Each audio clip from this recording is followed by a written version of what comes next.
விசாரிச்சுட்டு இருக்கிற ஒரு டிஎஸ்பிக்கு இந்த டிஜிபியே போலீஸ் எந்த தப்பும் பண்ணலைன்னு சொல்லிட்ட பிறகு அந்த டிஎஸ்பி என்ன அறிக்கையை கொடுப்பாரு? அதுக்கு நேர்மாறாக அறிக்கை கொடுக்க முடியுமா உண்மையாக இருந்தால் கூட?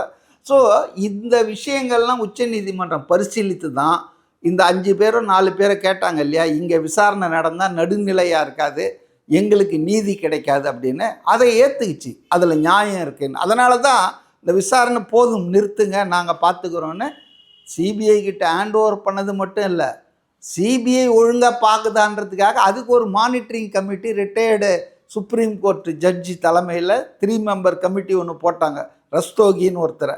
அப்போ இது சுப்ரீம் கோர்ட் ரொம்ப சீரியஸாக எடுத்துக்கிச்சுங்க. இதில் செந்தில் பாலாஜி விசாரிக்கப்படணும், என்ன கேட்டால் அமுதா ஐஏஎஸ் விசாரிக்கப்படணும், டேவிட்சன் தேவசகாயம் விசாரிக்கப்படணும். ஏன்னா அவர் பொதுவெளியில் இன்டர்வியூவில் ஒன்று சொன்னார், இவ்வளோ போலீஸ்காரங்கன்னு. முதலமைச்சர் சட்டமன்றத்தில் வேற எண்ணிக்கையை சொல்கிறாரு. ஆக எல்லாமே முரண்பட்டு முன்னுக்கு பின் சொன்னாங்க. இதெல்லாம் ஏன் நீங்கள் சொன்னீங்க? நியோமேட்டின் ஹேர் குரோத் லோஷன். இது சாதாரணமான ஹேர் ஆயிலை விட பல மடங்கு வேகமா ஊடுருவி முடி கொட்டுறது, அடர்த்தியின்மை, சிறுவயது வழுக்கை போன்ற பிரச்சனைகளை தடுத்து முடி அடர்த்தியா வளர உதவுது.